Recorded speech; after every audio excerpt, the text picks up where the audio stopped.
Goeiemôre broers en susters in die naam van Jesus Christus. Ons gaan saam lees uit die Bybel, Matteus 28 vers 20. Jesus praat met sy disippels en hy sê vir hulle moet gaan en die evangelie gaan verkondig.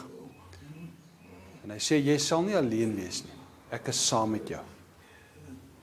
Hou aan tot op die einde, is ek saam met jou. So jy moet nie bekommerd wees nie, waar u gaan is Jesus met ons. Vader, dankie dat u met ons sal wees waar ons gaan, en dat ons veilig is in Jesus naam.